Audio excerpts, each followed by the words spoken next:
Hello, everyone. D Moore welcomes you to the Family Playbook podcast. Our first episode. I'm Duane Morris, BKA D Moore, songwriter and multi instrumental producer and publisher, Red Fox Media Publishing Group, and a writer of over 700 songs, 5 albums, and a handful of singles. And also a former Big Four CPA, consultant, and entrepreneur, currently leading Rainy Day Accounting Group, an e-commerce EcoSafe Marinas marine and outdoor marketplace with over 15,000 products for the boating and outdoor lifestyles. Check it out. As a CPA, I've served in a wide range of finance and leadership roles. My passion for music, family, and community runs deep, and I'm excited to share fresh takes on business, finance, social justice, and the culture with a desire to build and grow in the private equity space. As you will see, there are three different perspectives over 2+ generations, but what ties us together are family, business, sports, and entertainment. Now, introducing Layla and Donovan. All right. Hey, listeners. Welcome to the Family Playbook here. My name is Layla, and by trade, I work in corporate America. I have a passion for all things music, sports, and travel. I'm the daughter of Duane and sister of Donovan here. Come along for the ride to hear my thoughts and ideas around some controversial topics and other lighthearted topics as well. It's all about being yourself and providing a new perspective. So thank you for joining in, and I can't wait for you to come along for the ride. And I'm going to send it over to Donovan here. Hey there, my name is Donovan Morris. I'm the son of Duane and the brother of Layla. And I'm a recent graduate from the University of Cincinnati, where I received my bachelor's degree in international business. In high school, I was a 3-sport athlete playing basketball, baseball, and golf. I also have other passions such as creating digital media through multiple mediums such as photography and videography. And on this show, I look forward to providing a unique perspective around sports, culture, and politics. Awesome. Family Playbook, first episode. All right. Here we go. All right. Here we go. All right. You don't know the travails to get here. Wow. Let's talk about DEI. Layla, what's DEI? Diversity, equity, and inclusion. So, what does it mean to you? To me? Yeah. Well, I'll say in the workplace and in schools, I think it's particularly important to show different elements and different perspectives, whether that's from a woman or a man, from different races, different genders, different sexualities. I honestly think it is all important to learn more about why people are the way they are and how we can continue to educate one another in this current environment in the world. And DEI is trying to be stripped away from the current administration, which I have a lot of thoughts about here. But I think that it's important for us to recognize the values behind DEI and why it's important. And it continues to push us in the right direction. So we're open-minded and not just having one way of life and one one race that's gonna, take us back. And I won't say all people in this runway will take us back, but people in this current administration are trying to take us back, and they appear mostly to be all one race, unfortunately. No, I think it's a growing. Sorry. I think it's a growing issue among especially men in terms of just combativeness and lack of sympathy. People see It's going back to the 1800s. people see oppressed groups, and their first thought is, "Oh, how am I oppressed?" Instead of how do we fix that problem? Mm-hmm. They try to create a misconception about their own demographic, and they try to create a problem as a protest to somebody else's protest, which is counterintuitive. And also, DEI should not be necessary because everybody should already start Now, I out was going to say that. with an equal playing field. But unfortunately, it's not that way because Yes. of many historical factors. That's why it's Implicit important. bias. Yeah, and like imagine somebody starting out up here and somebody else starts out up here. Huh? So you sound nervous. How am I going to cut this out? Somebody starts here, somebody starts here. If you give them 50 steps, they're both going to be like this. That's why equity is important. To have one person start here and the other person start here, so it can be an equal playing field. And DEI is important because it gives everybody equal opportunity. It does not give out handouts. And it's different from something such as affirmative action. Now, what benefits to business do you see by having, whether it's in a policy or in real time form, of having DEI? Because from what I see is you will have a larger base, a larger market. You will have, anytime you have a larger base and market, that means larger market share. Larger market share equals what? Greater profitability. Yes. So it really makes 0 sense to cut out any market. Mm-hmm. Any business is in business for what? Make money. Well, to increase market share. Let's keep going. To increase market share. And when that happens, then, whether it's a Schedule C company, meaning sole proprietor, whether they're a corporate or whether they're a corporation where they have shareholders. And then if they're SEC client, so if they have institutional investors and single investors by the hundreds, thousands, or hundreds of thousands or millions. So it really begs to differ why they want to dismantle this program. Now let's talk about. I just have one point. Yeah. DEI also, in my opinion, connects with the growing want of the current administration to make everything more nationalized and get rid of globalization entirely. It creates more of like in everything else, a divisive mentality among manufacturing, commerce, and just overall negotiations. It makes it harder to even have a conversation with somebody on the other side, such as China, which is what they want, even though China is one of our biggest importers. Yeah, they're one of our biggest importers, but in terms of, like, for businesses, they're their biggest ally because they're the way that they can make everything cheaper. Mm-hmm. And they're also an ally for a lot of consumers who can't afford more expensive items. And China provides, as well as many other countries overseas, they provide more affordable products than it would be manufacturing in the U.S. Right. So, Layla, what do you think the impact on, say, Walmart is going to be?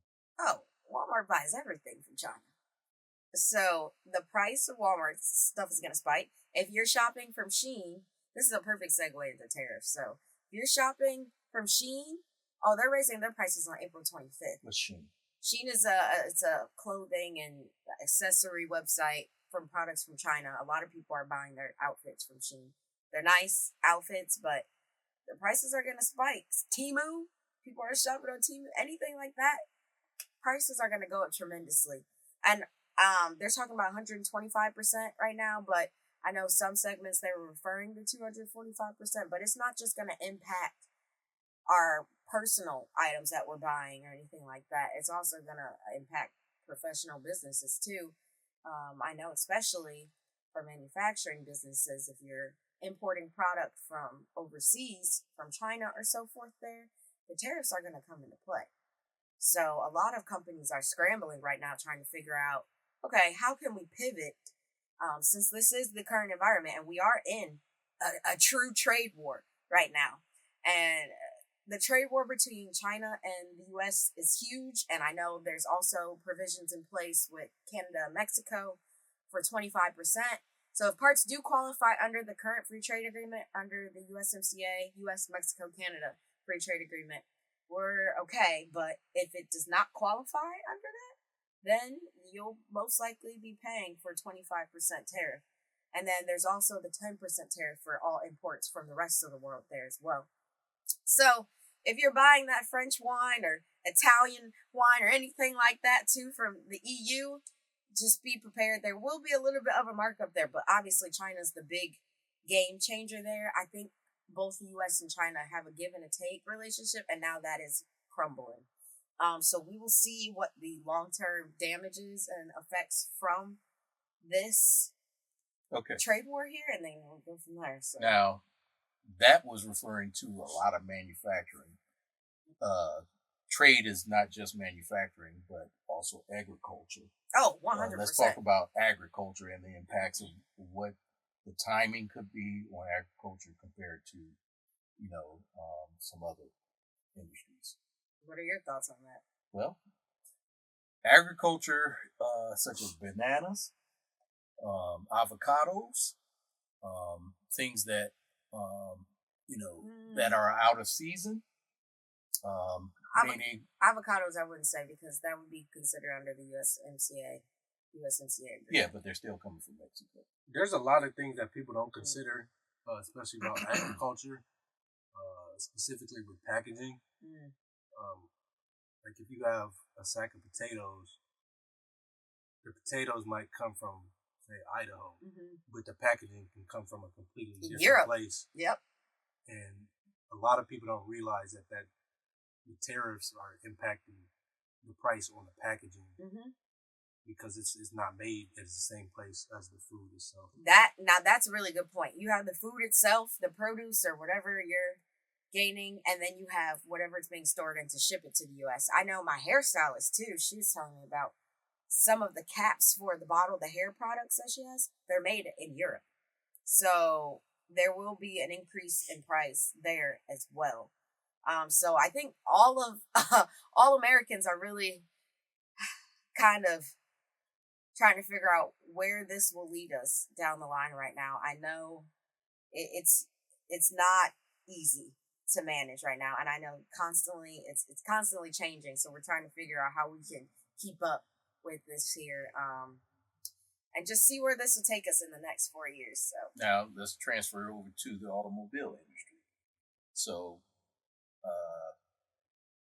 with the supply chain of parts going from over Canada, Mexico, right?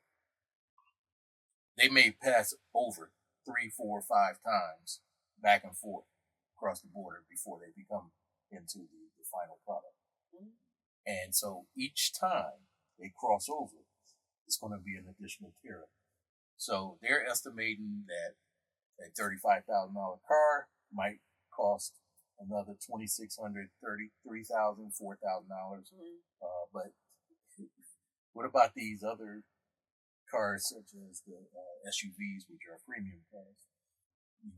You can look for another $5,000, $6,000, $7,000 or more.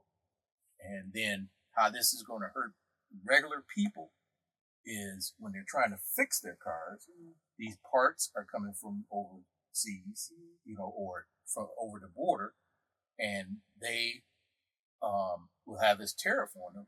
Now, people are living from paycheck to paycheck. They may not be able to afford a brand new car to prevent more maintenance. So, older car equals more maintenance and a reliance on a steady part stream. What happened during the pandemic with regards to the supply chain of parts?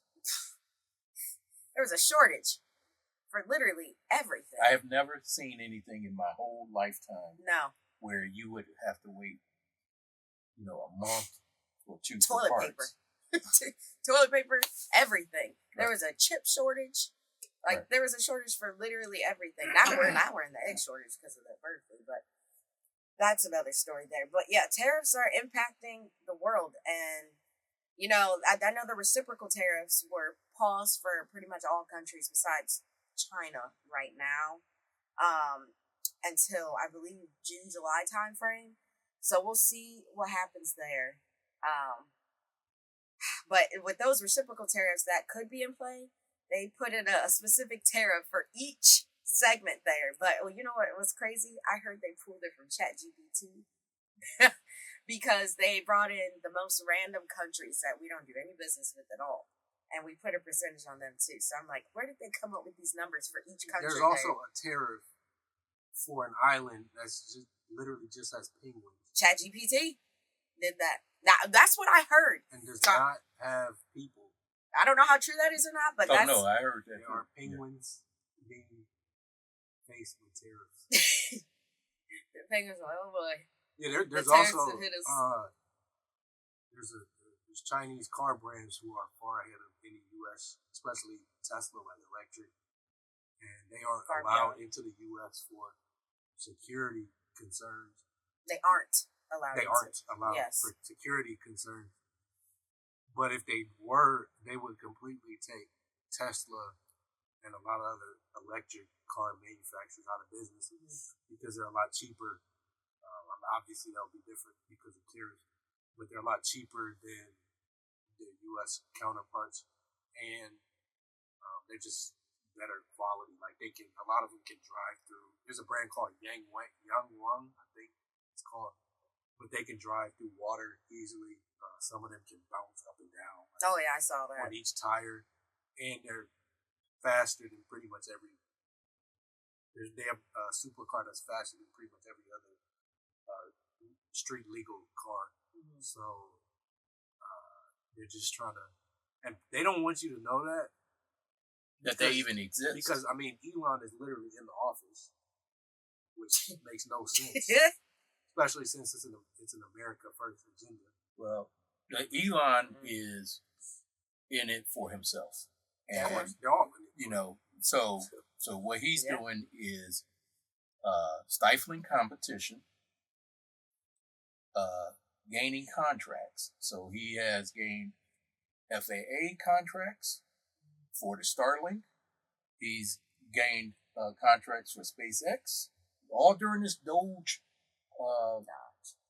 gutting of the government. Or doggy. Doge. I know that. Doggy I know Doge. that. Whoopi Goldberg on the View calls it doggy. And so it's pure self-interest. And if you don't understand that that's self-interest, and self-interest is not going to be in your favor, not going to be in my favor, her favor, or his favor, or anybody's favor but himself. So I beg to not allow something like that to happen. Let's go back to DEI. Harvard. I am so proud of Harvard for standing up against the demands of the Trump administration to force them to do things that's against what they feel as an independent, private, collegiate institution. Yeah. So what do you see coming from Harvard's? I think that it's good. They're standing up to what's right. Not only is Harvard standing up, but not only are institutions standing up, but certain places where we shop are standing up too. Costco, they're like, we're not giving into this. And they were early. They were one of the first. Costco, they're like, we're not giving into this. Now Target, they disappointed. They definitely disappointed me for sure, and they're losing business because of it. I know there's a lot of people who are like, well, we're not shopping at Target anymore. So I think it shows the progress. Like, even when an administration tries to set us back, there has been so much improvement and just everyone coming together, which is helping us still bring us forward. So as long as we continue to, stand up for what we know is right. Okay, but as a devil's advocate, some might say there were black businesses that were in Target. What do you say to that? In Target to what? There were black businesses that had products in Target. Products in Target. That's, yeah. There's also... Wait a minute, let her finish this. Nah, I don't really have anything to say to that. There's a lot of times where companies like Target or Walmart or Amazon will try to corner black businesses and try to out leverage them and say, we can do without you, but you can't do without us.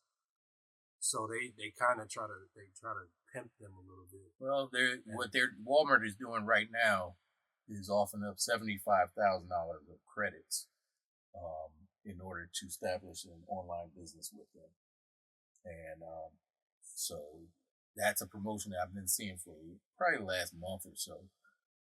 See, I'm kind of like in that online space, so I see ads and all like that may be targeted towards people that deal with e-commerce, and so being able to really see the forest through the trees, Walmart made a big mistake. Target made a big mistake in doing the DEI rollback. Do you think they regret it? Yes, because I literally went into Target the last weekend and taped something on my phone.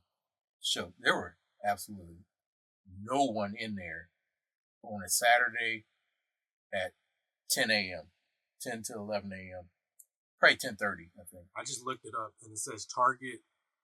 This was on... He is so quick with that. This is on April 11th. And it says Target suffers their 10th consecutive week of foot traffic declines, sinking stock prices, and caving on DEI. It says they reached a 4-year low on April 4th. And for the week that began March 31st, Target saw foot traffic drop 7.9%. It's the worst drop since the week beginning February 17th. Yeah. So, literally, I saw 0 African Americans in there shopping, except for 3. I think it was 3. And then some of the workers. And then, so the only African Americans really there were the workers, the stock people. So it's definitely impacting them. I'm sure they kind of regret it. The pastor from Atlanta, I forgot what his name is, but he championed the boycott on them and other companies. So they were able to sort of build the momentum to do these boycotts and sort of organize it. And having that platform, that's the thing. Back in 1800s, we had no social media. We had no social media. We had no types of mechanisms to communicate certain trends. Right. So, how do you think your life would have been back then? Similar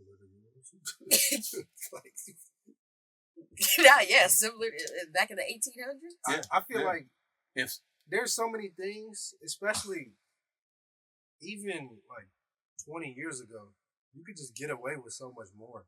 Oh yeah, social media is huge now. Like you look at how many black people in the South were framed for crimes that they didn't do because somebody just said, "Oh, I saw this black guy. Oh, he just did so and so. He just catcalled that lady. He just murdered that person when it was somebody else." And they could just get away with it because that was just okay. And this has nothing to do with like social media, but I've seen a lot of people saying the world is more divided now or the U.S. is more divided now than ever And that is one of the most nonsensical things I've ever heard in my life, because I literally saw on a TV screen where it said the colored fountain and the white fountain. I literally have. There was slavery where somebody is working for free and getting paid, like they're getting nothing. You're talking about the 50s. No, I'm You're talking about now. I'm talking about Jim Crow, slavery, and all time before, where slavery exists in the U.S. Now. And they say the world is more divided. No, you just have more access to things that you didn't see before. Yeah. So you say that, but it's always been divided, and it's actually, it's better. It rears its head in different forms. Well, when you talk about divided, what's important to people like professionals is having access to be able to be promoted all the way up to the top. So what's your feeling as far as with this current climate? Has there been a change in the ability for person of color to be able to get into that boardroom, to get into that C-suite? Do you think there's been a change of perspective? I would say it's more so about just who you know, honestly. Like there's like especially with the no, I'm saying the rich white executive. They're gonna just the good old boy network. Yeah, they're gonna have the nepotism ring. I mean, I can't necessarily say I blame them, because that's what anybody would do in that situation. Well, not anybody, but that's what a lot of people would do in that situation, to look out for their own. But I think that really just restricts everybody else. It just increases the barrier for entry. So, what does that bring? What were the safeguards to prevent that from happening? From nepotism? Yeah. College degree. The civil rights standards. 1964 Civil Rights Act. They're rolling stuff back now. Yeah. Trying to roll they're bringing back segregation. They're trying to bring back picking cotton. Yeah. When Trump said, he's like, Mexicans are taking black jobs, I hope you guys knew what that message meant. Right. I don't know what a black job is. That, in Trump's terms. Now, I know black jobs could be doctors, lawyers, engineers. It could be any job that anybody else does. Exactly. Any job anybody else does. But from that perspective, everyone's like, what do you mean by that? Hold on. I take offense to that. They're trying to take us back to the olden days where we didn't have much of a say. They're starting to try to change the laws. We still don't have a say. All we do is protest. But at the end of the day, when you protest, the police are the ones combating you. But if you see a neo-Nazi protest or a KKK protest, they're the ones protecting them. Yep. It's a little bit more. So it's like, you're just never going to win. It's scary. And how do you defeat that? I mean, I don't know now, if you guys went saw. to Cincinnati. Yeah. Are you familiar? Did you ever go into Lincoln Heights before? Maybe once, but just driving. So is that the town where the Nazis were marching? Crossing the bridge. I didn't notice anything different. But there are a lot of towns, even just regular suburbs, you'll see a lot of weird signs. Like you could be in a regular, ordinary suburb and you'll see not only Trump signs, but Confederate flags. But it'll be Confederate flags, and it'll say, and they'll use religion as a tool to validate their opinion somehow. I don't know how their brain works, but they're really tarnishing Christianity. They're tarnishing Christianity and the idea of religion. Yeah. It's the same thing as what happened to Islam with the terrorists. Like, those are not Muslims; those are terrorists. It's kind of the same dynamic happening here. Yeah. I'm so glad that the community did stand up to the Nazis, because looking from the outside, the police are just like, oh yeah, this is fine for them to do this. This and that. See, and that's That's and going to be one of and my they were fears. protecting them when everyone showed up. Like, hey, yo, Yeah, the police are like, protecting the neo-Nazis. Yeah, when they showed up, they were like, get out of here with that mess, and the police were protecting the neo-Nazis. But that's who they are, though. Now, my fear is that there's going to be copycats with this so-called agenda, authority. My sister down in Georgia just told me today that she's a senior and she goes to rides this shuttle that she pays for, and the driver was white, and he propositioned her, and she said no. What? He propositioned her. Meaning? Like a relationship. Oh, okay. A white driver. Wait, all right. And okay. when she pushed, obviously dismissed it, he asked for her papers and said something as far as I hope that ICE does not detain you or something like that. So just copycat people that are just following that same old playbook.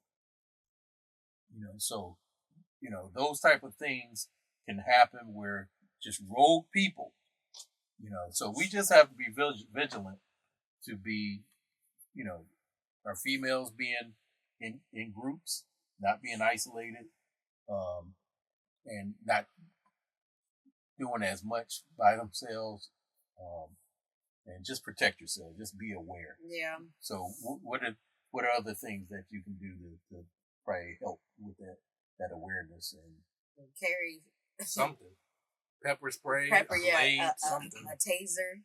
I got all my stuff taken by TSA, so I need to restock. Okay. I accidentally brought it on board on a plane. Well, I tried to. I didn't know I had it in my book bag, and then they stopped me. They're like, "Man, what are you doing with this and that?"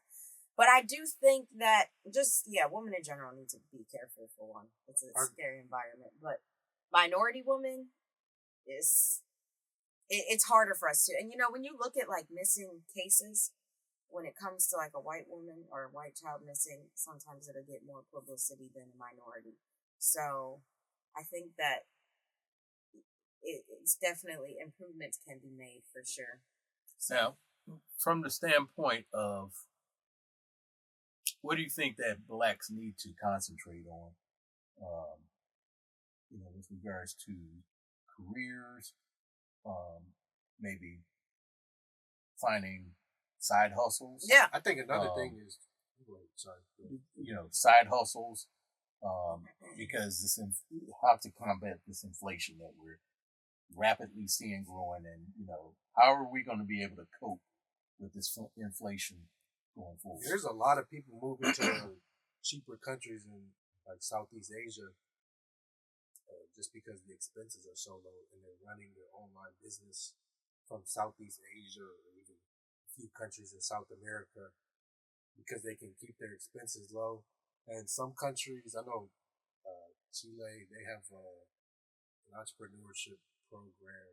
I forgot exactly the details, but you get a grant if you stay for a year and you run your business out of Chile. You can have just one person stay there, live there for a year, but the rest of your company can stay wherever. But I think you get $100,000 grant. And there's a few countries that have certain incentives. Japan, they have an incentive for people to go there because they want people to make kids. Mm-hmm. So that's something that's big out there. Mm-hmm. So there's different places that are providing financial support. And you know what the kids means, right? Lack of a tax base. Mm-hmm. So when the reason why the Republicans disagree with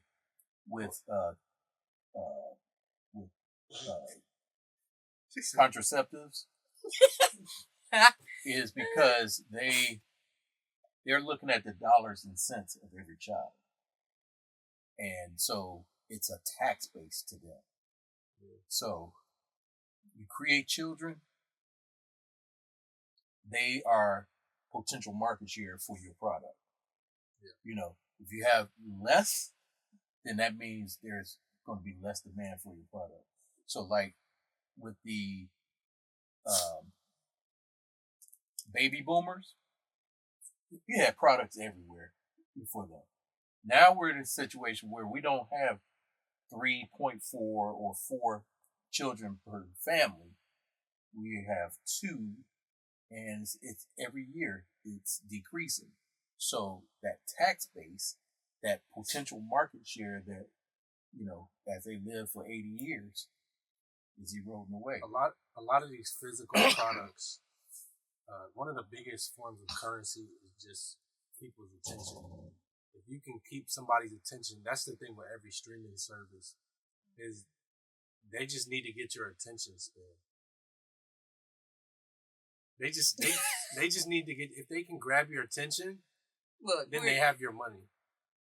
Yeah. Well, the whole goal of your best marketer is to be able to sell you something that you don't need. Oh yeah, sell dirt, sell the smallest thing in the world.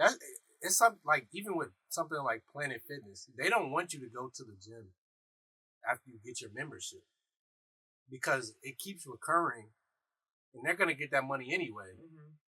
And even when there's a cancellation fee, and so they try to put you in a 360 deal where you can't leave.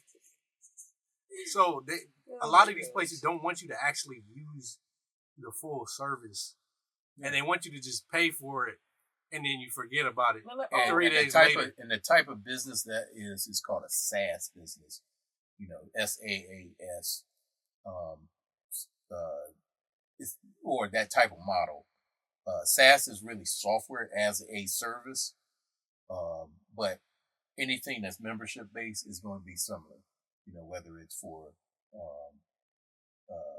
Planet Fitness service to be able to access machines or access software, it's the same thing. And so, yeah, they want that recurring revenue.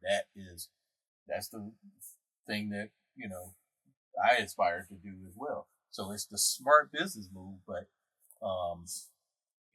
you have apps like Rocket Money that will help you monitor and cash in or stop subscriptions that you have.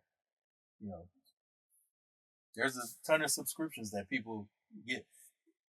Say, for instance, Netflix, Hulu, Disney Plus, HBO, Spectrum. They all add up, and you don't know what the cost is when you have that. And before you look it up, you have $400 of streaming. Yeah. That's something that you're not even using. I think that could be a segue into our next episode, where we talk a little bit more about streaming services now versus cable back then, and versus the next era of streaming. Yeah, whatever that'll be. Which I think could conform more into the music, where everything has to become more centralized, because there'll be pushback from the consumers. Yeah, I think we could talk about that for sure. There's a lot to talk about streaming services and how musicians, writers are getting ripped off. And so when Pharrell wrote that song, Be Happy, or Happy, they will correct me a lot on this show. So, but he only made like $40,000 off those millions of streams. That was during that time when it came out. So the algorithms are really janky for the creators, and so yeah, we could talk about that more during our next episode for sure. Sounds like you got a timer on this. The Cavs are playing. Oh, it's 7. That's why I'm like, it's 7:21. All right, let's do just a small segment on the NBA playoffs. Donovan with the sports desk. Go ahead. So NBA playoffs just started. OKC Slaughtered. they look like they were playing a JV team. Yeah. Memphis. You might as well just go to Cancun. Who else? Who else was playing? Boston played Orlando. Mm-hmm. I mean, Orlando just has no scoring. Boston, they got too many people. Jason Tatum hurt his wrist, but it's fine. It won't matter. Yesterday, who else played in the West? Oh, Lakers. Go for it. Lakers looked embarrassing. Yeah, they couldn't hit it. They couldn't hit the side of a bar. Luka looked slow. He had like 40 points or something. But he needs to lose a little. He needs to play defense. He does. That's the main issue because people were just blowing right by him. He just plays no defense. That's always been great on offense. This is stuff everybody's already said. Yes. Who else played? What was that close game yesterday? Yeah. Nuggets played the Clippers. Mm-hmm. Westbrook is the human torpedo. So he could be. He's hit or miss. So he was hit for the last part of the game. They said for some part. He was also missed at the last part of the game, the way he didn't get that shot off. Oh my gosh, Westbrook is funny. Yeah. He's either feast or famine. Or famine. So that's what people are saying. Jokic is their GM is. I mean, they fired their coach and their GM. The GM literally he did nothing the past few years. So, in my opinion, they got rid of everybody when they won the championship. Mm-hmm. So, and Jokic has never played with an all-star, which is pretty embarrassing. All right. So, how many games do you think? So let's talk about the Cavs, though. That's what I was about to say. How many games do you think it'll take for the Cavs? Because we're from Cleveland. To defeat the Heat. I'll say 4 or 5. The Heat just don't have enough scoring. They traded Jimmy Butler. Bam is inconsistent, but I mean, he can go off like 1 or 2 games. Cavs are number 1 seed in the East. The Cavs kind of slid at the last part of the season. So, but they're arresting people. Can they pick it up? We'll see. They lost 4 in a row and towards the end because they had the best record for most of the year. But we'll see what they do. Second best record in the East. Second best in the East. So yeah, they're the second best record. Yeah, best record. Yeah, best record. But I still think Boston's the favorite, but I think the Cavs can beat them if we play our if Mobley can step up and not come off to a slow start. I think the Cavs have to play their A game to beat Boston, but I don't think Boston has to play their A game to beat the necessarily to beat the Cavs. That makes sense. I don't see the Cavs beating OKC, if I'm being honest. I think they just terrorize. I do. Terrorize the small guards. Yeah, they have no experience. So the Cavs have no. Okay. This is getting. Yeah, the OKC, their team is young too. Really? They were the first seed last year, and they played the Mavericks, and nobody else showed up except SGA. So yeah, so we'll see. And in the first half, he didn't show up in this game. Yeah. Yep. 2 for 10. Awesome. SGA hater for no reason. Yes. So the next episode, guys, we will talk about sports more. Playoffs are getting rowdy, getting crazy, and then we'll continue to talk about streaming services too. So, thank you everyone for tuning into the Family Playbook. That was podcast. Let's just end it. The Family Playbook. First episode is good. We're trying to get this together. Good job.